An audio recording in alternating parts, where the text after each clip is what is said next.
Selamat datang adik-adik. Kita bertemu lagi di 12 jam mabar.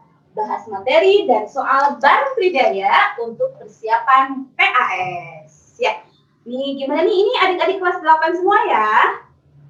Oke, adik-adik sudah harus siap-siap dong untuk persiapan PAS-nya ya. Hari ini kita akan membahas materi dan juga soal-soal bahan kalian nanti PAS.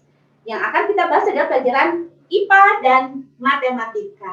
Ya, nah adik-adik yang sudah siap di Zoom-nya, jangan lupa siapkan catatannya, sudah ada bukunya, catatannya, ballpoint-nya juga atau pensilnya juga disiapkan. Ya, nah hari ini adik-adik kita akan ada 2 sesi, ada IPA dan juga matematika. Pembahasannya akan nanti diberikan oleh Kakak Kartika. Ya, mana nih Kakak Kartika? Halo. Nah, Hai. Kakak Kartikanya ya, sudah siap nih Kakak Kartika bakal nemenin adik-adik buat membahas kembali, mereview kembali materi-materi kelas 8 semester 1. Biar adik-adik lebih siap lagi ya menghadapi PAS dapat nilai yang terbaik. Oke, sip ya? Kakak sudah siap kah? Oke, sebentar. Oke deh, kalau gitu silakan dimulai ya Kak. Hai, terima kasih Tante Yali. Hai semuanya, di sini berarti teman-teman adik-adik kelas 8 ya. Hari ini akan belajar sama Kak Kartika, mungkin kurang lebih beberapa jam ke depan. Sekarang kita akan belajar dulu materi IPA. Wah, gimana nih di sekolahnya selama PJJ? Apakah materi IPA-nya semua terkejar? Karena sebenarnya materi IPA kelas 8 di semester 1 itu sangat banyak. Yang pertama ada materinya gerak lurus. Terus ada juga materi gaya. Gak lupa ada hukum Newton. Terus lagi ada, itu aja fisikanya. Terus biologinya ada di sistem gerak manusia, hewan, dan tumbuhan. Kemudian ada lagi, masuk lagi ke fisika. Ada usaha, ada pesawat sederhana, dan materi terakhir struktur tumbuhan, juga sistem pencernaan. Wah, ternyata banyak sekali materinya ya. Mungkin hari ini sama kakak kita review beberapa materi aja, soalnya nanti bisa dikerjakan sendiri sisanya ya. Kita akan mulai dari gerak lurus. Sambil dibuka ya, soalnya udah di-share di grup, jadi coba dibuka grupnya, terus dibuka soalnya. Jadi kita lihat soalnya bareng-bareng. Nanti ketika kakak membahas, biar cepat boleh di-capture dulu, atau kalau kalian pakai laptop, disiapkan HP-nya, di foto layarnya ya. Yang pertama kita akan bahas langsung ke nomor 2 ya, kakak loncat ke nomor 2. Yang nomor 2 katanya gini, sebuah mobil mula-mula dalam keadaan diam. Mobil awalnya diam, terus dia bergerak kecepatannya menjadi 15 meter per second. Kemudian diperlambat, dia diperlambat menjadi 5 meter per second. Dan selanjutnya dia mengalami kecepatan yang tetap. Nah, kalau kecepatan, pasti kita akan muncul grafik kecepatan.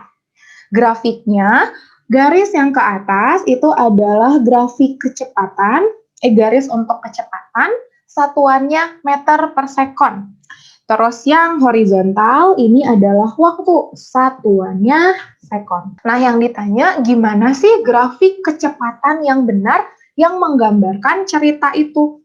Berarti di sini 0 ya, mobil awalnya diam, berarti di sini.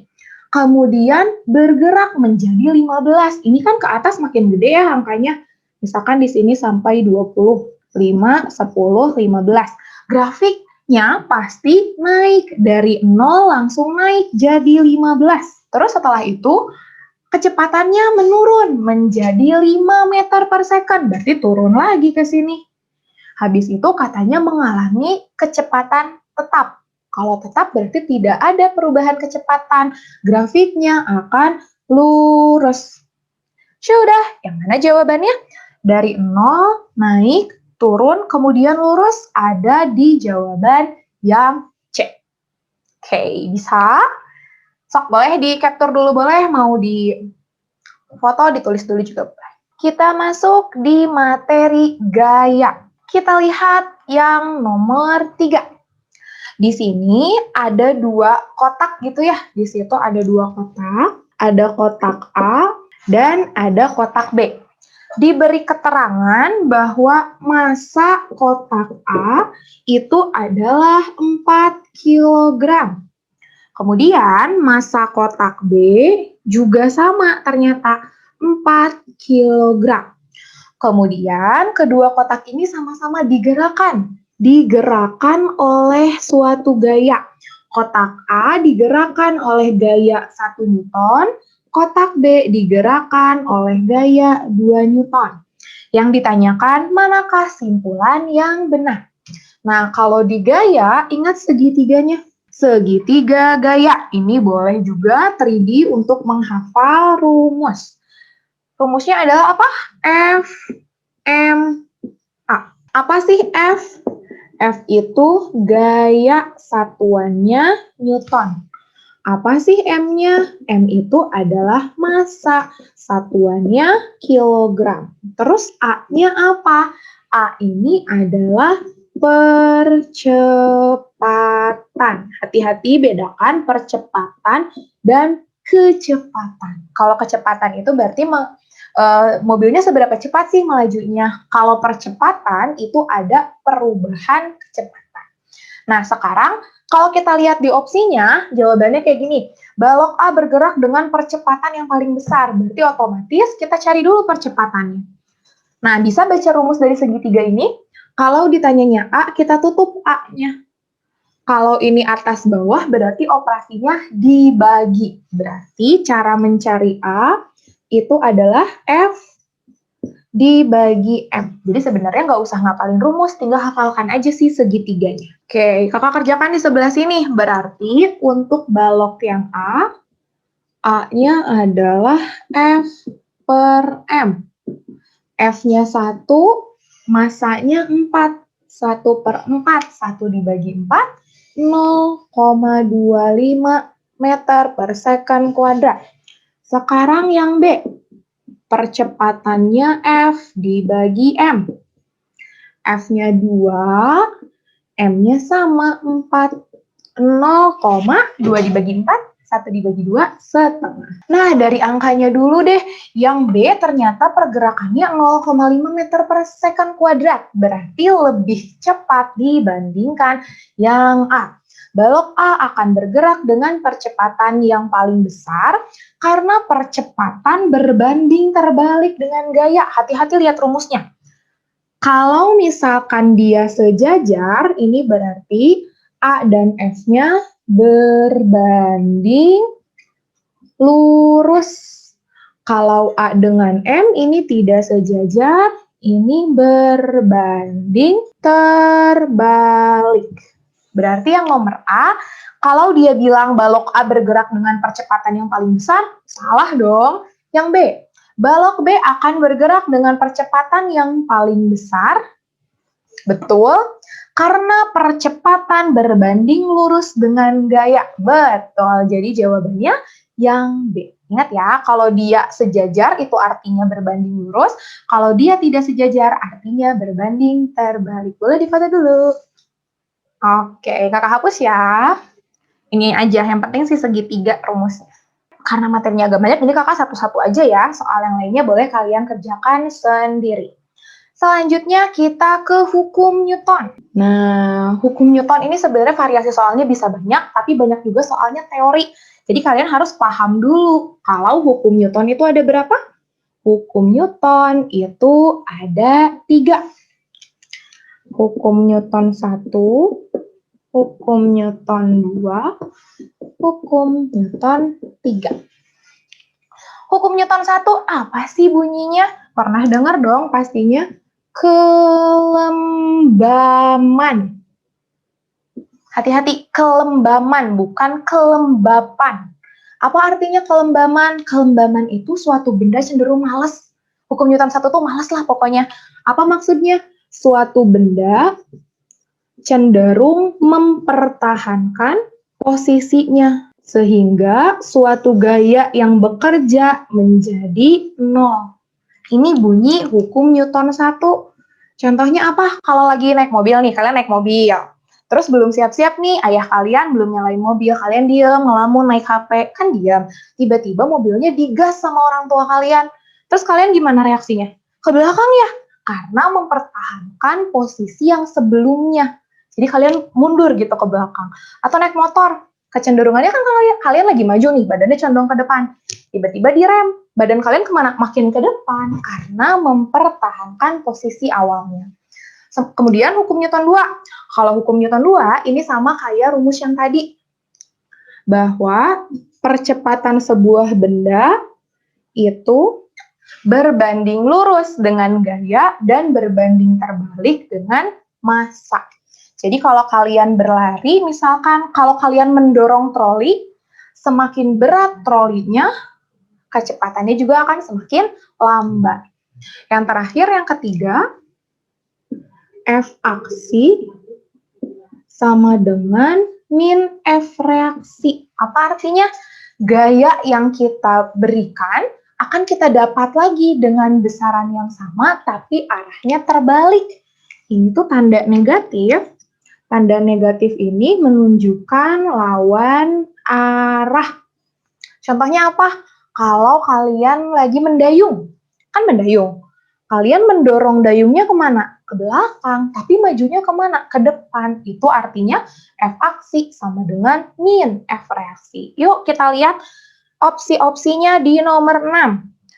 Mobil yang sedang bergerak diam secara mendadak tiba-tiba hingga mobil berhenti. Mobil yang sedang bergerak sedang bergerak direm secara mendadak tiba-tiba hingga mobil berhenti. Berarti itu adalah hukum Newton 1. Yang nomor 2, gas buang menyembur ke bawah dan roket menyembur ke atas. Ayo, kalau kita ada roket kan pasti ada gasnya ke bawah, tapi roketnya ke atas. Gayanya ke bawah, tapi geraknya ke atas. Yang ini hukum Newton 3. Berarti yang opsi 1, mobil itu hukum Newton 1. Nomor 2, roket itu hukum Newton 3. Terus yang nomor 3, ketika dayung digerakkan ke belakang, perahu berarah ke depan. Berarti itu juga sama hukum Newton 3. Terus yang keempat, penumpang akan terdorong ke belakang saat mobil tiba-tiba bergerak ke depan. Kayak tadi, berarti itu hukum Newton 1. Direm mobil ya, intinya sama, masih hukum Newton 1. Yang kelima, bola yang diam ditendang sehingga bergerak. Berarti ada pergerakan. Kalau itu hukum Newton 2. Tinggal disesuaikan dengan tabelnya. Berarti hukum Newton 1 itu kalau nggak 1 yang 4, hukum Newton 2 hanya nomor 5. Berarti jawabannya yang dodok. Hukum Newton 1 pernyataan 1, hukum Newton 2 pernyataan 5, hukum Newton 3 itu pernyataan 2. Gitu saya. Ingat hukum Newton 1 males, hukum Newton kedua suatu benda jadi bergerak, hukum Newton 3 bergeraknya berlawanan arah. Boleh dipoto dulu, boleh ditulis dulu. Ini hukum Newton sebenarnya banyaknya teori kayak gitu. Jadi yang penting kalian ingat dulu dengan prinsip dasar dari hukum Newtonnya. Sip, lagi ya. Sekarang, selanjutnya kita ke materi apa ya? Kita ke materi gerak. Sistem gerak manusia. Kita lihat nomor 7. Sistem gerak manusia, hewan, dan tumbuhan. Ya, kita lihat nomor 7. Berikut ini merupakan fungsi dari sistem rangka. Rangka itu apa sih? Sistem rangka itu sebenarnya sama aja yang kalian ketahui dengan tulang, intinya kayak gitu. Rangka di manusia tuh sama aja kayak pondasi di bangunan gitu ya. Berarti apa sih tujuannya? Fungsi dari sistem rangka di tubuh? Untuk menopang tubuh. Kita langsung lihat aja opsinya. Yang ditanya, benar kecuali yang mana? Yang A, alat gerak aktif sehingga tulang dapat bergerak. Tulang bisa bergerak? Bisa bergerak sendiri? Nggak bisa. Ya, tulang itu disebutnya sebagai alat gerak pasif. Apa artinya pasif? Tulang tuh nggak bisa bergerak sendiri. Dia mah diam. Yang bergerak siapa alat gerak aktifnya? Otot. Ya, jadi pernyataan yang A langsung salah.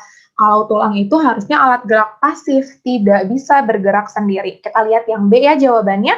Tempat utama menyimpan kalsium dan fosfor. Betul. Yang C, memberikan bentuk dan mendukung tubuh. Betul ya, menopang tubuh. Dan yang terakhir, fungsinya adalah melindungi organ internal. Apa sih internal tuh? Dalam ya. Di sini nih di kepala, ini ada tulang tengkoraknya juga, melindungi otak. Di sini di bagian dada ada tulang rusuk, melindungi apa? Banyak, ada jantung, ada paru-paru. Begitu, Mbak di foto dulu. Sip, selanjutnya ke sistem gerak hewan. Kita lihat nomor 10. Perhatikan pernyataan-pernyataan di bawah ini. Sebagian besar ikan memiliki bentuk tubuh torpedo. Kita ke sistem gerak hewan ya. Maksudnya torpedo tuh gimana sih? Gerak hewan. Torpedo itu kayak rudal. Berarti gimana bentuknya? Depannya besar gitu ya. Depannya kecil, ke belakangnya besar. Inilah kurang lebih ini tuh berbentuk torpedo. Jadi bagian depannya lebih kecil daripada bagian belakangnya. Betulkah ikan berbentuk seperti itu? Ya, berarti nomor 1 itu benar. Gimana sih gambar ikan tuh? Inilah gambar ikan ini berbentuk torpedo gitu ya. Berarti nomor 1 betul. Yang nomor 2, ekor dan sirip berfungsi untuk menahan laju air. Kalian tahu kan ikan tuh ada bagian di sini sirip, kayak ikan cupang ya. Siapa yang pelihara ikan cupang di rumah? Yang ini ekor gitu ya. Betulkah dengan adanya sirip dan ekor lajunya malah tertahan? Tidak, justru sirip dan ekor itu berfungsi untuk maju dan meliuk gitu ya, menentukan arah oleh ekor. Sirip juga membantu pergerakan maju. Jadi yang nomor 2 itu salah ya. Yang nomor 3, sirip tambahan diperlukan untuk melakukan berbagai gerakan di dalam air. Betul. Jadi sirip itu digunakan tadi untuk meliuk-liuk gitu ya, bergerak-gerak. Terus yang keempat, bentuk tubuh torpedo dalam tubuh ikan berfungsi untuk mengurangi hambatan. Betul, karena bagian depannya kecil, jadi dia bisa menembus air. Nomor 4, bentuk torpedo berfungsi untuk mengurangi hambatan. Betul, jadi yang betulnya nomor berapa aja tadi? Nomor 1, nomor 3, dan nomor 4. Nomor 3, nomor 4. Saya, yang nomor 11, boleh deh, ini mas sedikit dah. Hewan-hewan darat akan memanfaatkan hal-hal berikut untuk melakukan gerakan dengan cepat. Kalau kalian mau bergerak dengan cepat, lebih baik pakai tas atau nggak pakai tas? Lebih baik nggak pakai tas ya, berarti semakin ringan, itu semakin cepat. Memiliki otot yang kuat? Iya. Memiliki susunan tulang yang kuat? Iya. Memiliki tubuh yang ramping? Betul. Yang salah, memiliki tubuh yang besar. Jadi nomor 11 jawabannya dodol. Boleh ditulis, boleh difoto dulu? Udah ya kayaknya. Oke, selanjutnya adalah gerak tumbuhan. Wah, agak banyak ya memang materi untuk gerak ini. Ada gerak hewan, gerak tumbuhan, dan gerak pada manusia. Nah, gerak di tumbuhan itu secara umum kelompoknya dibagi jadi 3. Ada apa aja? Ada endonom, ada esionom, dan ada higroskopis. Nah, apa sih bedanya esionom, endonom, dan higroskopis? Beda penyebabnya. Kalau endonom itu penyebabnya adalah dari dalam tumbuhan. Jadi tumbuhan ya bergerak karena pengaruh sesuatu yang ada di dalam tumbuhan itu. Contohnya adalah gerakan sitoplasma. Itu gerakan endonom. Terus kemudian kalau esionom gimana? Penyebab bergeraknya atau rangsangan gerak tumbuhan itu berasal dari luar. Contohnya yang bunga matahari misalkan. Ada bunga lebih condong ke arah matahari. Coba deh lihat di rumah kalian. Kalau ada pot tanaman, terus rumah kalian ada salah satunya lebih sering kena cahaya matahari, biasanya tanamannya agak condong. Nah, itu berarti rangsangan pergerakannya dari luar. Rangsangan pergerakan dari luar ini dibagi lagi jadi 3. Ada yang disebut taksis, ada yang disebut tropisme, dan ada yang disebut nasti. Nah, ketiga gerakan ini berbeda-beda. Apa yang membedakannya? Tipe gerakannya. Kalau taksis yang bergerak adalah seluruh bagian tubuh. Emang ada tumbuhan yang bisa bergerak satu bagian tubuh? Ya ada, tapi tumbuhan yang hanya memiliki satu sel. Jangan diharapkan pohon bisa bergerak semua, enggak ya. Itu dari satu sel. Dan arahnya dipengaruhi rangsang. Dipengaruhi rangsang. Contohnya adalah gerakan euglena. Euglena itu adalah tumbuhan satu sel, dia akan bergerak mendekati sumber kimia. Itu taksis. Kalau tropisme, yang bergerakannya sebagian tumbuhan, tapi sama, dipengaruhi rangsang. Contohnya tadi, fototropisme. Kalau ada matahari, biasanya tumbuhan itu cenderung belok ke arah matahari. Jadi gerakannya nggak semua bagian, cuma bunganya aja condong sedikit, tapi tetap dipengaruhi oleh rangsang. Kalau yang nasti, ini gerak sebagian tumbuhan juga, tapi tidak dipengaruhi oleh arah. Tidak dipengaruhi oleh arah. Apa ya contohnya? Contohnya adalah putri malu. Kalau kalian menyentuh tanaman putri malu yang bergerak hanya daunnya kan, tapi tidak berpengaruh juga. Mau kalian sentuh di atas, kalian sentuh di bawah, sentuh kanan, sentuh kiri, tetap bergerak. Jadi itu perbedaannya. Nah, yang nomor 12, gerakan tumbuhan yang dipengaruhi oleh datangnya rangsang. Yang berpengaruh dengan arah berarti hanya taksis dan tropisme. Jawabannya yang Bandung. Bisa ya membedakan, jadi agak lumayan harus teliti untuk membedakannya. Boleh difoto dulu, boleh dicatat dulu. Sip, selanjutnya udah sistem gerak hewan, tumbuhan, dan manusia udah. Sekarang kita ke usaha. Apa sih usaha itu? Aku udah berusaha banget nih Teh belajar. Kalau usaha dalam fisika itu adalah gaya yang diberikan, yang menyebabkan hingga suatu benda itu berpindah. Gaya yang diberikan hingga suatu benda itu bisa berpindah. Tenang, rumusnya kita bisa pakai rumus segitiga lagi. 3D-nya boleh kita menghafalkannya dengan Iwan Fals. Gimana sih nulis Iwan Fals? Nggak pakai E. Iwan Fals. Apa Iwan Fals tuh? Di sini ada huruf W, ada huruf F, ada huruf S, W, F, S. Iwan Fals. Biasa kalau yang disebutin pertama tulis di atas. W, F, S. Apa sih W-nya? W itu adalah usaha. Satuan usaha itu adalah joule. F, dari tadi kita udah banyak deh kayaknya ngebahas F. F itu adalah gaya. Satuannya Newton. Terakhir S. S itu adalah perpindahan. Satuan perpindahan itu harus dalam meter. Sekarang kita lihat nomor 16 dulu. Nomor 16, itu ada 2 orang lagi tarik tambang, yang satu melakukan gaya 30 Newton ya. Ini, ke sini 30 Newton, ke kiri dia 10 Newton. Terus usaha yang ditimbulkan adalah 1000 Joule. Sekarang kita lihat, katanya gini, mana perpindahannya? Kita lihat dulu, kalau ada gaya yang bekerja pada satu benda, kita cari dulu resultan gaya. Gimana caranya? Tinggal lihat. Boleh kita kasih tandanya gini. Yang ke kanan, kita kasih tanda positif. Yang ke kiri, kita kasih tanda negatif. Berarti jumlah gayanya jadi berapa? 30 dikurangi 10. 20 Newton.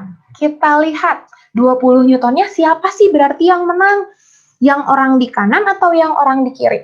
Yang di kanan dong, berarti 20 Newtonnya. ke kanan. Gitu. Intinya pasti gayanya akan bergerak ke arah yang lebih besar. Gitu. Sekarang tinggal perpindahannya. Kita masukkan rumusnya. Bisa membaca rumus dari segitiga. Kalau yang ditanyanya perpindahan S, yang S-nya kita tutup. Berarti mengerjakannya jadi atas, bagi bawah. W dibagi F. Gitu. Jadi kalian nggak usah ngapalin rumus, tinggal hafalkan aja segitiga Iwan Fals ya. Berarti S-nya itu cara mencarinya adalah W dibagi F. W-nya usahanya berapa tadi? 1000 Joule. F-nya tadi jadi 20. Wah, tinggal dicoret-coret ya. Coret-coret. 0 sama 0. 100 dibagi 2 jadi 50 meter. 50 meter ke arah siapa? 50 meter ke kanan. Karena tadi gaya yang di sebelah kanan lebih besar daripada gaya yang di sebelah kiri. Oke, sudah? Boleh difoto dulu, boleh dicatat dulu, boleh. Ingat, Iwan Fals, WFS. Boleh dicatat dulu, boleh difoto dulu. Lebih baik difoto ya, biar cepat. Sip, kita masuk ke pesawat sederhana. Oke, apa sih pesawat sederhana? Coba boleh dijawab. Untuk mengingat juga kalian udah ngerti belum ya tentang pesawat sederhana? Apakah di bab ini kita bahas pesawat? Enggak, pesawat sederhana di sini maksudnya adalah alat-alat yang membantu kehidupan manusia untuk mempermudah. Apa aja contohnya? Gunting, pisau, jungkat-jungkit, dan segala macamnya. Nah, di sini kita akan bahas di nomor 17, itu adalah ada gambar jungkat-jungkit, atau ini adalah tuas pengungkit. Di situ ada gambar batu, ya berarti di situ katanya ada batu di sebelah sini. Batunya ada nggak diketahui? Nggak, justru ya. Ini batu kita cari nih beratnya berapa. Katanya jarak A, B, C. Panjang A ke B 100 cm. Panjang B ke C 200 cm.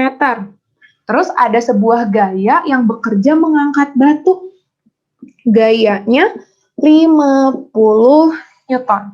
Yang ditanya, jadi berapa sih berat batunya? Berat batunya berapa? Nah, ingat untuk mencari rumus atau persamaan di tuas pengungkit, kita bisa bandingkan apa? Di sini ada beban. Beban itu W namanya. Dari sini W atau beban. Ini dari titik tumpu. Dari titik tumpu ke beban, itu kita namainnya lengan beban.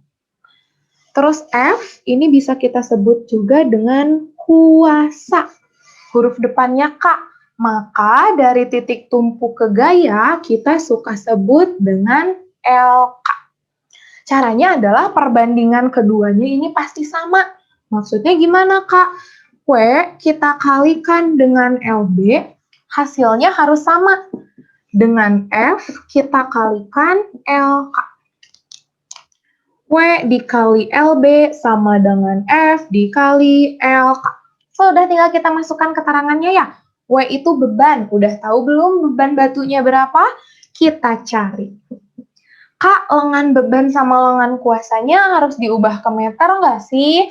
Kalau dua-duanya sama-sama berada dalam satuan sentimeter, boleh nggak usah diubah. Kalau satunya meter, satunya senti, baru harus diubah ya. Kita masukkan berarti LB-nya 100. F-nya berapa F? 50 dikali lengan kuasanya 200. Karena kita mau cari W, berarti 100-nya pindah ya. 50 kali 200 dibagi 100. Ingat lagi triknya. Kalau ada perkalian banyak, jangan menyiksa diri kalian dengan kaliin dulu satu-satu. Siapa tahu bisa dicoret. Nolnya coret 2. Udah 50 kali 2 jadinya berapa? 100. Satuannya Newton. Saya, W kali LB sama dengan F kali LK. Untuk semua soal tuas dan pengungkit, rumusnya sama. Boleh difoto dulu, boleh dicatat dulu. Kita ke nomor 19, struktur dan fungsi tumbuhan. Struktur, fungsi, jaringan, tumbuhan. Wah, agak panjang ya judulnya, kakak singkat aja. Nah, di nomor 19 ditanya perbedaan berkas pengangkut pada batang monokotil dan dikotil. Ayo, coba ingat-ingat lagi. Masih ingatkah apa yang disebut monokotil dan apa yang disebut dikotil? Kalau dari namanya, mono itu satu. Artinya tumbuhan yang memiliki satu keping biji. Di itu artinya dua, berarti tanaman atau tumbuhan yang memiliki dua keping biji. Sekarang kita akan bahasnya tentang batangnya dulu. Kalau kalian masih ingat kelompoknya, monokotil itu dia kelompok rumput-rumputan. Rumput-rumputan atau misalkan jagung. Atau misalkan padi. Terus kalau misalkan dikotil itu kelompok pohon-pohonan, misalkan mangga sama jambu. Nah, kita lagi mau ngebandingin batang nih, coba kakak udah kasih stimulus. Kira-kira apa sih bedanya batang rumput-rumputan dan batang mangga? Kalau rumput-rumputan tuh letoy ya. Kenapa dia bisa letoy? Kenapa yang mangga bisa kuat? Yang mangga, jambu, dan kawan-kawannya bisa kuat karena dia memiliki suatu berkas yang dinamakan kambium. Nah, kambium ini yang membuat tanamannya menjadi kuat. Gitu. Nah, diingat lagi kalau di struktur jaringan tumbuhan kita ada berkas pengangkut, ada yang namanya xilem dan floem. Kalau di monokotil berkas pengangkutnya itu tersebar. Ya, jadi si jaringan pengangkut tersebar. Kok bisa tersebar? Karena dia nggak punya kambium. Kalau yang dikotil punya kambium, jadi berkas pembuluhnya teratur, melingkar di dalam si lingkaran kambiumnya. Nah, kakak ingetin, yang bagian luar ini berkas pengangkut namanya floem. Yang bagian bawah ini namanya xilem. Boleh dihafalkannya biar gampang. Xilem letaknya di dalam. Xilem letaknya di dalam. Xilem itu ada di dalam kambium. Yuk kita lihat opsinya.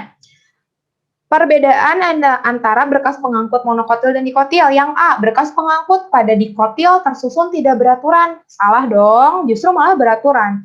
Yang B, pengangkut pada monokotil bersusun beraturan. Salah juga, kebalik. Yang C, berkas pengangkut pada dikotil dipisahkan oleh kambium. Betul ya, jadi jawabannya nomor 19 yang cendol. Boleh difoto dulu, boleh di-capture dulu. 23, kita ke penyakitnya aja ya. Penyakit pada sistem pencernaan. Beberapa kelainan di atas merupakan gejala sembelit. Sembelit itu gimana sih? Susah buang air besar atau justru buang air besar terus? Nah, sembelit itu gangguannya jadi sulit buang air besar. Sembelit. Sembelit itu jadinya susah buang air besar. Kenapa susah buang air besar? Kita lihat alasannya. Nomor 1, usus besar mengabsorpsi air secara berlebihan. Apa sih maksudnya mengabsorpsi itu? Mengabsorpsi itu menyerap. Jadi, ketika kita sembelit, tubuh kita menyerap air lebih banyak. Makanya kita jadi susah BAB karena si tubuh kita menyerap air lebih banyak dari yang seharusnya. Nomor 1 betul. Nomor 2, feses menjadi kering dan keras. Betul. Feses menjadi kering dan keras. Kenapa bisa jadi kering dan keras? Karena tubuh kita menyerap air terlalu banyak.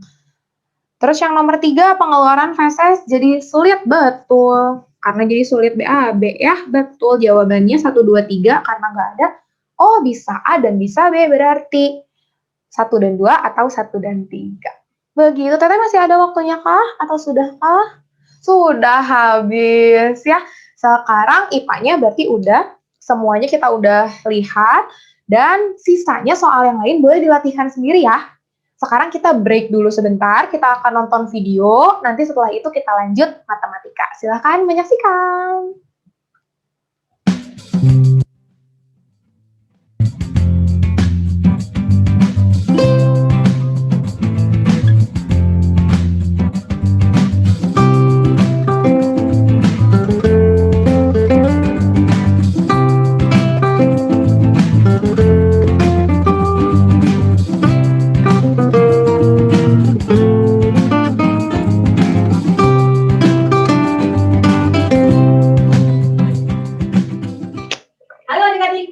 adik-adik. Tadi sudah bahas IPA dengan Kak Kartika ya. Nah, barusan ada video tuh adik-adik. Ada yang baca? Tadi videonya tentang apa? Ya, itu adalah kegiatan Bun Kasai, ya. Festival budaya yang dilaksanakan oleh Sekolah Tridaya Tunas Bangsa. Ada beberapa lomba adik-adik. Mungkin adik-adik bisa ikut nih. Yang suka nyanyi-nyanyi kayak Kak Kartika tuh. Bagus loh. Kalau yang suka nyanyi-nyanyi ya, adik-adik bisa ikutan lomba cover lagu. Ya, jadi boleh nanti adik-adik merekam direkam sendiri, di videoin sendiri waktu lagi nyanyi, bisa menggunakan -1 ataupun alat musiknya sendiri, kemudian dikirimkan ke Tridaya, ya. Nanti informasinya Kakak share lagi. Nah, selain cover lagu, nanti ada juga lomba storytelling untuk adik-adik yang masih SD gitu ya. Nah, kemudian ada juga lomba-lomba lain. Ya, silakan nanti dipelajari lagi untuk dibaca-baca lagi info Bun Kasai yang sudah Kakak share dulu. Ya. Nah, sekarang buat adik-adik semua ada kuis nih. Jangan kemana-mana dulu.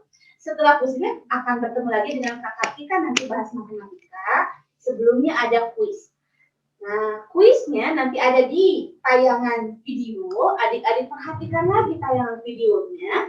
Nanti yang menang atau yang bisa jawab kuisnya nanti dituliskan di kolom chat di Zoom-nya, ya. Kalau yang belum tahu nanti kolom chat di Zoom di sini ada, diklik kemudian ada titik 3 yang tulisannya more, diklik aja nanti ada chat, ya. Oke, sudah siap? Oke, silakan disimak videonya.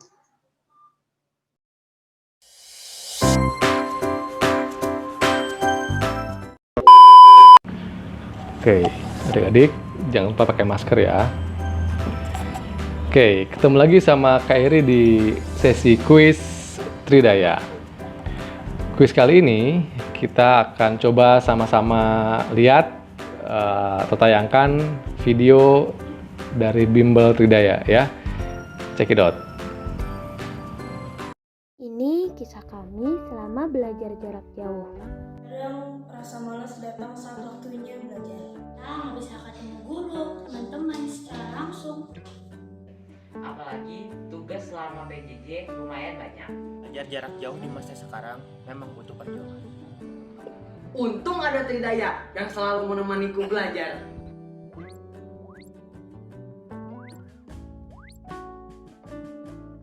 Hari-hari kami selama PJJ ditemani oleh Tridaya. Kakak-kakak tutor selalu mengingatkan kami setiap ada jadwal les. Selalu ada tawa dan canda sebelum kami mulai belajar. Materi yang disampaikan sesuai dengan kebutuhan kita. Ada latihan soal yang harus kami kerjakan. Dan setelah itu akan dibahas oleh kakak tutor. Bila kami tidak bisa, kakak tutor siap membantu kami. PR dan tugas dari sekolah juga bisa kami tanyakan. Walau belajar jarak jauh, tapi kami tetap semangat. Kita bisa melewati ini semua. Asalkan selalu semangat, tetap optimis. Belajar bersama Tridaya. Bersama kita bisa. Oke, sudah lihat kan videonya? Tadi itu video menceritakan gimana kisah anak-anak SMP atau siswa SMP ya, seperti kalian ini menghadapi PJJ di sekolahnya. Banyak tugas, kemudian dijelaskan online, tapi tetap semangat karena tetap ada tutor dari Tridaya yang menemani kalian, ya kan? Dijelasin materinya, ngerti materinya, dan lain-lain. Jadi pertanyaannya untuk kuis kali ini adalah, tadi tutor dari bimbel Tridaya menjelaskan materi itu judulnya apa? Judul materinya apa? Yang tadi share screen Zoom, judul materi itu ada di situ, apa judulnya? Yang tahu jawabannya ketik di kolom chat, nanti yang benar jawabannya akan dapat hadiah. Oke? Oke, adik-adik, jadi pertanyaannya, apa judul materi yang tadi dibahas pada saat anak-anak itu lagi PJJ di bimbel Tridaya, ya? Tadi di video yang tadi tuh apa ya? Silahkan dituliskan di kolom chatnya, ya. Coba kakak lihat siapa ya yang sudah jawab. Oh, yang pertama kali jawab nih, ada Fazli Altaf, pola bilangan. Oke. Aziza juga jawabnya pola bilangan. Sebenarnya babnya benar pola bilangan, tapi ada coba siapa yang lebih detail lagi. Judulnya apa? Judul materinya. Kita tunggu dulu ya. Dikasih waktu lagi nih sama kakak nih, 5 detik. Atau Aziza, Loisa, boleh Muhammad Farid boleh dilengkapi lagi. Apa pola bilangan? Ada kata depannya, atau kurang tepat. Judul awal yang di slide itu loh, yang di slide-nya. Aduh lupa ya, apa ya tadi ya. Judul yang di atasnya itu loh, judul yang di atasnya sebelum ke bagian-bagiannya. Pola bilangannya benar. Ada yang tahu nggak ya? Ada yang kebaca nggak ya tadi ya? Oh, pola bilangan segitiga Iwan Fals. Ingat ya tadi. Move on. Oke, pola bilangan Fibonacci. Oke, stop deh ya. Pola bilangannya betul ya. Tidak ada yang benar 100% nih. Tapi pola bilangannya betul. Tadi di slide-nya tertulisnya adalah jenis pola bilangan. Ya, kurang sedikit. Tapi jangan khawatir nih adik-adik yang sudah jawab pola bilangan. Betul ya. Nah, adik-adik nanti akan mendapatkan voucher Bimbel Tridaya untuk tahun ajaran 2021-2022 dan juga voucher les privat Tridaya untuk tahun 2021-2022 ya. Jangan lupa nih yang udah benar jawabnya, jawab pola bilangan, tuliskan di chat nomor kontaknya. Ya, oke. Baik, terima kasih. Adik-adik, kita akan lanjutkan. Sudah siap belajar lagi ya? Oke, kalau sudah siap, kita panggilkan lagi Kak Kartika. Halo, kembali lagi. Oke, Kakak sekarang akan membahas matematika. Siap-siap ya? Bye. Silakan Kak. Oke. Gimana? Udah cukup kah pendinginannya? Barusan katanya kan di slide ada judul teorinya adalah pola bilangan. Pas banget ya karena materi matematika di kelas 8 adalah materi pertamanya pola bilangan. Sebelum mulai yuk peregangan dulu deh, takut pegal-pegal. Tangannya ke depan, tangannya ke pinggir, tangannya ke atas, lehernya diputar-putar dulu boleh. Gerak kanan, gerak kiri, peregangan dulu. Udah siap? Kita mulai yang matematika. Jadi, di materi matematika kelas 8 semester 1, itu ada beberapa ya materinya. Yang pertama adalah pola bilangan. Yang kedua ada sistem koordinat. Yang ketiga ada persamaan garis lurus. Terus kemudian ada lagi persamaan linier, sistem persamaan linier 2 variabel. Jadi mudah-mudahan nanti kita keburu bahas semua ya. Kita mulai dari nomor 1, dibuka dulu soalnya di grup. Kalau belum dibuka dulu soalnya di grup. Kita akan bahas dari nomor 1. Oke, yang nomor 1. Barisan bilangan 18.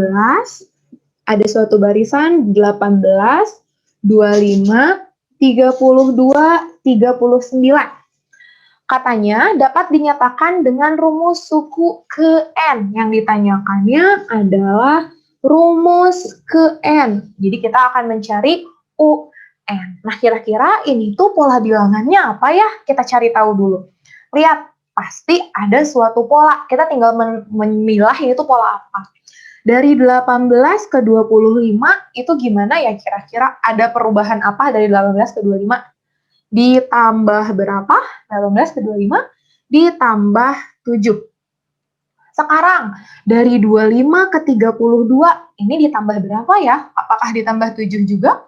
25 ditambah 7? Betul, 32. Dari 32 ke 39, samakah ditambah 7? Ya, betul, sama. Nah, kok sama semua ya? Semuanya sama-sama ditambah 7. Kalau ada pola yang penambahannya sama, itu disebut apa? Siapa yang masih ingat? Baris aritmatika. Nah, apa cirinya baris aritmatika? Cirinya adalah punya beda yang sama. Ya, jadi si B ini adalah perbedaan setiap suku. Nah, terus apa lagi cirinya? Operasinya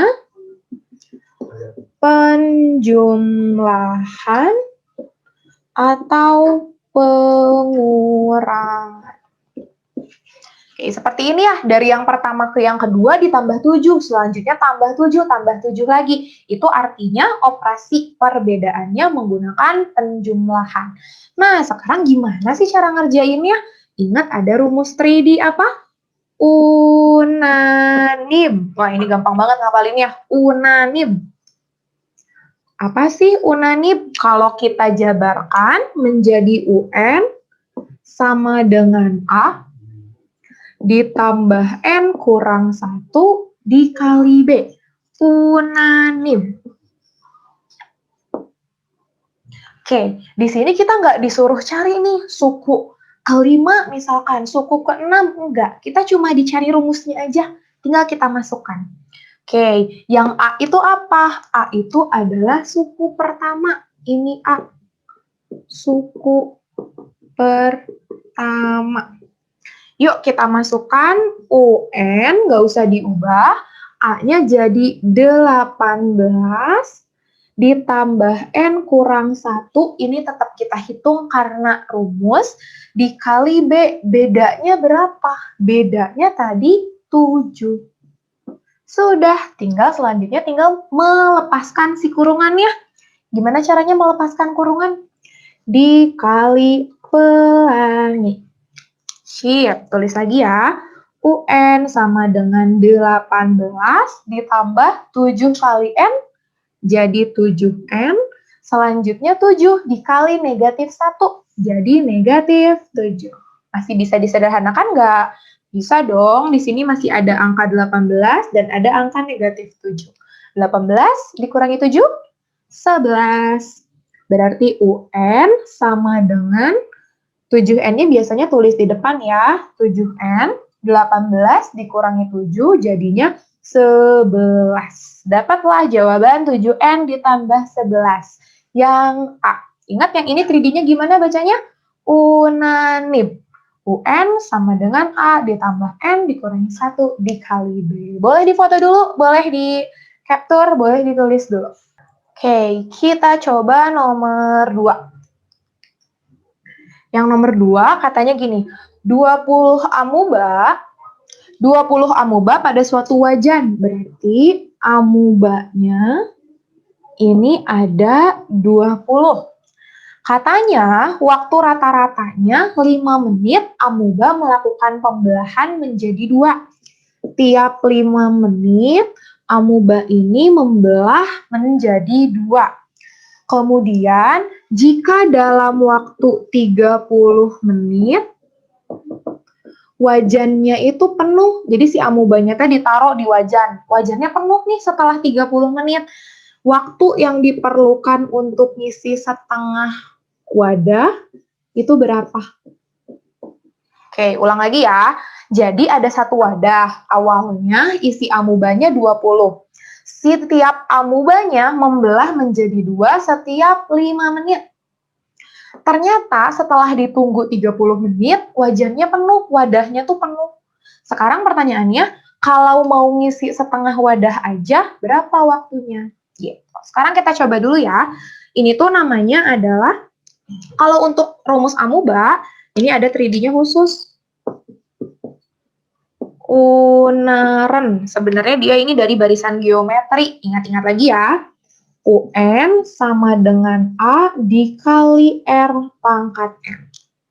Unaren. Jadi dibaca aja biar ingat. Unaren. Yuk kita jabarkan dulu. A-nya itu adalah suku ke-1. R-nya itu adalah membelah jadi berapa? Pembelahannya gitu ya. Pembelahannya, N itu adalah jumlah pembelahan. Oke, sekarang kita lihat dulu. A-nya berapa sih? Awalnya amubanya ada 20. Terus rasionya berapa? sekali membelah menjadi 2, berarti rasionya 2. Terus waktunya berapa? Bukan T-nya, N-nya, sorry. Membelahnya berapa kali sih?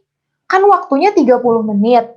Setiap 5 menit membelahnya 2 kali. Berarti kita nulisnya 30 menit kita bagi dengan waktu membelahnya 5 menit. Oh, dalam waktu setengah jam, amubanya membelah sebanyak 6 kali. Terus udah kita masukkan UN sama dengan A kali R pangkat N. Berarti untuk dalam waktu setengah jam, yang awalnya 20, kita kali rasionya 2, pangkatnya 6. 20 kali 2 pangkat 6. 2 pangkat 6 itu berapa? 2 kali 2, 4. Kali 2, 8. Kali 2, 16. Kali 2, 32. Berarti kalau dikali 6, jadinya 64. 20 dikali 64. 128, 1280 buah. Ini tuh kalau wadahnya penuh. Ya, jadi setelah 30 menit jumlah amubanya ada 1280. Terus ditanyanya kalau mau setengah wadah berapa lama? Berarti untuk jadi setengah wadah kita tuh mau amubanya 1280 dibagi 2. 640 buah. Ya, targetnya kita mau ngerjain sampai ke 640 buah. Kita pindah ke sini. Berarti kita masukin lagi rumusnya. Oke, kita masukin lagi rumusnya. UN sama dengan A kali R pangkat N. Nah, sekarang kan kita udah tahu targetnya. Targetnya kita mau 640. Awalnya sama nggak 20? Sama. Rasio membelahnya tetap nggak jadi 2? Sama. Tinggal berapa kali membelah yang kita cari. Ini kita coret ya. 0 sama 0. Boleh ya kalau sejajar kita coret. Terus ini 2-nya pindah. 64 dibagi 2 sama dengan 2 pangkat N. 64 dibagi 2 berapa ya? 32 sama dengan 2 pangkat N. 2 pangkat berapa sih yang hasilnya 32? 2 pangkat 5. Tuh. Jadi dia 5 kali membelah. 1 kali membelah dia 5 kali membelah. Sekarang kita tinggal hitung deh waktunya. 5 kali membelah, setiap membelah 5 menit. Jadi 25 menit. Gitu. Agak panjang ya, lumayan, tapi ini sering banget keluar. Jadi kalian harus ingat ininya aja. Yang penting 3D-nya. Unar. Oke, boleh difoto dulu, boleh di-capture dulu. Sip, kita ke koordinat kartesius yang nomor 3. Sebuah titik. Nah, koordinat kartesius dulu deh. Apa koordinat kartesius itu? Koordinat kartesius itu ada 2 sumbu ya. Sumbu horizontal itu disebut sumbu X.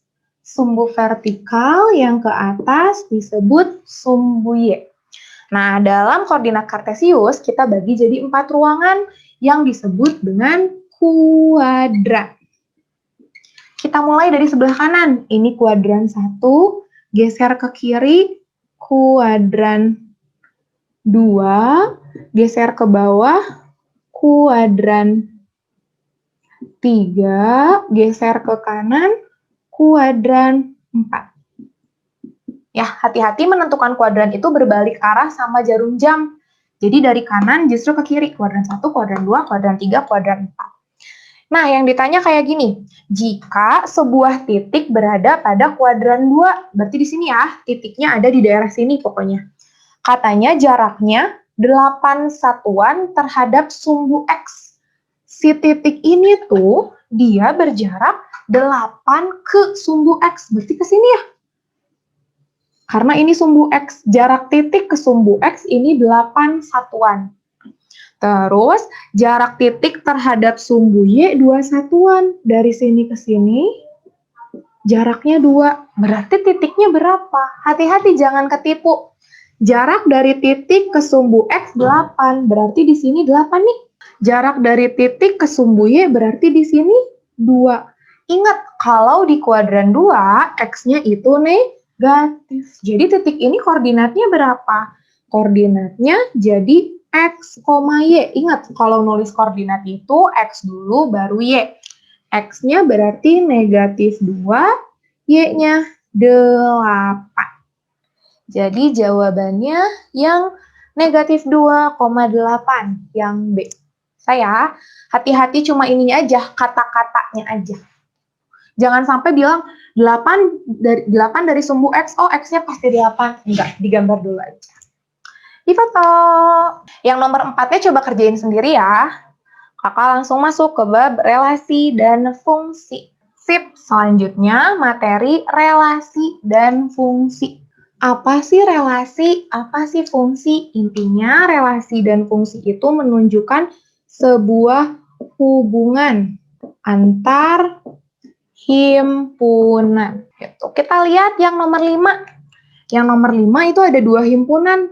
Yang sebelah kiri angkanya adalah 2, 3, 5. Yang sebelah kanan himpunannya ada angka 4, 5, 6, dan 10. Oh, ini himpunan T namanya, ini himpunan D. Di situ terlihat tanda panahnya. Lihat, dari 2 ke 4, terus dari 3 ke 6, dari 5 ke 10. Nah, kalau di relasi, kita harus ingat tanda panahnya. Berarti ini dari T ke D. Maka relasi yang benar adalah, kita lihat yang A. Kelipatan. Apakah betul 2 itu kelipatan dari 4? Enggak. Kelipatan 4 tuh 4, 8, 12, 16. Itu kelipatan 4. Berarti terbalik ya. Yang A salah. Yang B. Relasi dari himpunan T ke D adalah 2 kali. Coba cek, betul enggak 2 itu 2 kali dari 4? 2 adalah 2 kali 4. Enggak ya? Salah. Coba yang C, akar kuadrat dari 2, akar kuadrat dari 4 bukan? Akar 4 itu 2 kan? Betul. Jangan senang dulu, cek yang selanjutnya. Apakah 3 adalah akar 6? Nggak ada. 6 itu nggak bisa diakarkan ya. Berarti yang C juga salah. Yang betul adalah yang D. Himpunan T setengahnya himpunan D. Betulkah? 2 adalah setengahnya dari 4. 4. Betulkah 2? Betul. Terus setengahnya dari 6 ya? Setengahnya dari 6 itu 3. Betul. Setengahnya dari 10 itu 5, betul. Jadi relasi yang benarnya T adalah setengah dari D. Jadi hati-hati dibaca aja kayak tadi nih misalkan, oh ini kan 2 sama 4, berarti 2 kalinya 4 dong. Bukan, ya hati-hati aja sama kalimatnya. Sok boleh difoto dulu, dicatat dulu boleh. Sip, selanjutnya kita ke nomor 7. Kita masuk ke materi persamaan garis lurus. Wah, ini sih babnya banyak banget sih rumus-rumusnya. Persamaan garis lurus. Bab ini sangat banyak rumus-rumusnya, nanti boleh dibuka lagi catatannya, dilihat lagi catatannya. Kakak akan bahas nomor 8. Nomor 8, ini persamaan garis lurusnya tentang gradien. Apa sih gradien itu? Gradien itu adalah menunjukkan kemiringan garis. Seberapa miring sih garisnya? Gitu. Nah, cara mencari gradien itu banyak. Yang pertama, kalau misalkan didapat dari grafik, di sini berarti ada titik X, di sini ada titik Y. Cara mencari gradiennya itu adalah Y per X. Misalkan di sini X-nya 3, Y-nya 2, ya berarti dia 3/2 gitu. Tapi ingat genteng, ingat gambar genteng. Kalau miring kanan tandanya positif, kalau lurus itu 0 gradiennya, kalau miring kiri negatif. Lihat yang ini miring ke kiri, berarti harusnya gradiennya negatif gitu. Terus yang kedua, bisa juga mencarinya kalau misalkan ada titik, enggak. Kalau dari persamaan garis itu AX ditambah BY ditambah C sama dengan 0. Gradiennya tinggal sesimpel min A per B. Yap, betul. Min A per B. Jadi udah ada 2 ya. Bisa Y per X, bisa min A per B. Atau satu lagi, kalau bentuk persamaannya Y sama dengan MX ditambah C, huruf M ini langsung jadi gradien. Oke, sekarang kita lihat yang nomor 8, itu ada persamaan garis 2X sama dengan 6Y ditambah 2. 2X sama dengan 6Y tambah 2. Yang ditanya gradien mana sih yang sejajar? Kalau gradien sejajar, gradien yang saling sejajar itu sama gradiennya. Sekarang kita cari dulu aja gradien persamaan garis yang ini. Kita mau pakai cara mana? Cara 1 bisa nggak pakai cara 1? Nggak, karena nggak ada gambar grafiknya. Cara 2 bisa nggak pakai cara 2? Bisa ya, ada X, ada Y, ada angka biasa. Tapi hati-hati. Di sini bisa kita pakai rumus min A per B itu kalau semuanya ada di sebelah kiri. Sementara yang ini masih ada yang di ruas kanan. Kita pindahkan dulu. 2X, 6Y pindah ruas jadi negatif 6Y, plus 2 pindah ruas jadi negatif 2 sama dengan 0. Nah, sekarang baru kita tulis. A-nya berapa ya? A-nya 2. B-nya berapa ya? B-nya negatif 6. Oh, udah ketemu. Udah ada A, udah ada B. Lihat rumusnya. Rumusnya adalah negatif A per B. Negatif ini rumus, harus ditulis. Negatif. A-nya 2, B-nya negatif 6. Negatif dibagi negatif, positif. 2 per 6 kita perkecil yuk. Dibagi berapa? Dibagi 2. Jadi 1 per 3. Yang ditanya adalah gradien yang sejajar. Kalau sejajar gradiennya sama. Yang ini 1 per 3 berarti yang sejajarnya juga 1 per 3. Jadi jawabannya yang cendol. Bisa boleh di capture dulu. Agak banyak ya, ini kakak kasih tahu materi yang ini agak banyak, kakak cuma bahas gradien. Nanti persamaan garisnya dibuka lagi buku catatan. Yang terakhir, materi terakhir di kelas 8 semester 1 itu adalah S, P, L, D, V. Sistem persamaan linier dua variabel. Persamaan linier itu pasti tandanya adalah sama dengan, terus ada dua variabel, bisa X dan Y, bisa A dan B, bisa M dan N. Kita lihat nomor berapa ya? Nomor 9 deh. Nomor 9. Yang nomor 9 katanya gini, nilai X dan Y dari persamaan 2X tambah 3Y sama dengan 5, X tambah 2Y sama dengan 4. Yang ditanya berapa sih X dan Y-nya? Nah, kita pakai 3D apa ini caranya untuk mencari X dan Y? Eli, Susi. Wah, udah banyak banget ya nama-nama orang hari ini kita sebut. Ada Iwan Fals, ada Eli dan Susi. Eli dan Susi itu apa? Dieliminasi. Setelah dieliminasi, kita substitusi. Apa sih syaratnya bisa dieliminasi kalau angka biar bisa hilang? 2 harus dikurangi sama 2, 3 harus dikurangi sama 3. Berarti harus ada angka yang sama. Kita cek yuk, X-nya sama nggak angkanya? Yang atas 2X, yang bawah X, nggak sama. Yang Y, yang atas 3Y, yang bawah 2Y, nggak sama. Bisa dieliminasi? Bisa, tapi harus kita samakan dulu. Mau nyamain yang X, mau nyamain yang Y ya. Kalau kakak sih biasanya lihat aja angka yang paling kecil. Jadi 2 lebih gampang. Yuk, kita ubah yang X ini menjadi 2. Gimana caranya? Yang atas perlu diubah? Enggak, berarti itu kita kalikan 1. Yang bawah, X-nya pengen jadi 2, berarti dia harus dikalikan 2. Tapi kita harus adil. Kalau yang X ini dikali 2, teman-temannya juga harus dikalikan dengan 2. Yuk, berarti yang atas 2X tambah 3Y sama dengan 5. Yang bawah jadinya X kali 2, 2X. 2Y kali 2, 4Y. 4 kali 2, 8. Udah sama, bisa kita eliminasi. Bisa kita eliminasi. Yang mana yang kita eliminasi? Yang X. dikurang 2x dikurang 2x jadinya 0. Habis. 3y dikurangi 4y, 3 dikurangi 4, negatif y. 5 kurangi 8, negatif 3. Berarti y-nya berapa sih? 3. Sudah selesai eliminasi, kita substitusi. Apa sih maksudnya substitusi? Substitusi itu diganti. Kan y-nya udah tahu 3. Kita ganti yuk y-nya 3. Mau pakai persamaan atas, mau pakai persamaan bawah, bebas. Tapi cari angka yang paling kecil. Ini aja. X ditambah 2y sama dengan 4. X-nya kita cari. Yang udah tahu y, 2 kali y-nya diganti jadi 3. Kasih tanda kurung. Ingat di mana-mana kali harus duluan ya yang dikerjain. X ditambah 2 kali 3, 6 sama dengan 4.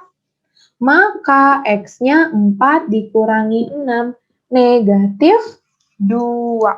Jadi kita punya jawaban apa? Y-nya 3, X-nya negatif 2. Adakah jawabannya? Ada. X-nya 3 dan negatif 2. Yang D, urutannya penting ya. Sorry. Nggak ada yang berarti X-nya negatif 2, Y-nya 3. X-nya negatif 2, Y-nya 3. Jawabannya yang B. Begitu. Gimana? Bisa yang ini? Intinya kita melakukan elisusi, dieliminasi, disubstitusi. Bisa dieliminasi kalau ada angka yang sama. Kalau udah nemu, baru dilakukan substitusi. Wah, semua materinya udah kebahas dan waktunya pas habis ya. Mudah-mudahan nanti PAS-nya bisa, materi yang lain, soal yang lain bisa dikerjakan ya. Stay tune di Trinaya, mudah-mudahan ketemu lagi sama kakak lain waktu. Dadah, dikembalikan ke Taneli. Silakan, Teh. Terima kasih. Terima kasih Kak Kartika. Ya. Iya, tadi adik-adik gimana nih? Udah bahas 40 menit bahas matematika. Tadi 40 menit bahas IPA. Kurang pastinya ya, kurang ya. Tadi aja kan masih banyak soal yang belum dibahas. Nah, karena tadi Kak Kartika udah ngasih tahu tuh review materi-materinya, udah ngasih tahu kunci-kunci 3D-nya, adik-adik pelajari lagi di rumah ya. Kerjakan lagi soal-soal yang belum terbahas hari ini. Buat yang belajar di Bimbel Tridaya, jangan lupa ikuti pemantapan PAS-nya bersama tutor-tutornya ya. Kalau adik-adik yang masih belum les di Tridaya, bisa daftar dari sekarang ya. Boleh daftar ke Bimbel Tridaya atau ke mau yang online aja bisa. Kita ada Bimbel Online Tridaya ya. Atau mau di rumah aja belajarnya, bisa ikutan les Priva Tridaya. Oke? Oke adik-adik, nggak kerasa nih udah 1 jam 20 menit bersama kita membahas soal matematika dan IPA. Mudah-mudahan adik-adik tetap semangat ya. Pelajari lagi materinya, insya Allah kalau dibaca lagi, diulang lagi, dicoba lagi soal-soalnya, pasti bisa. Ya, semangat terus. Semoga sukses PAS-nya. Sampai berjumpa di lain waktu. Wassalamualaikum warahmatullahi wabarakatuh. Bye-bye.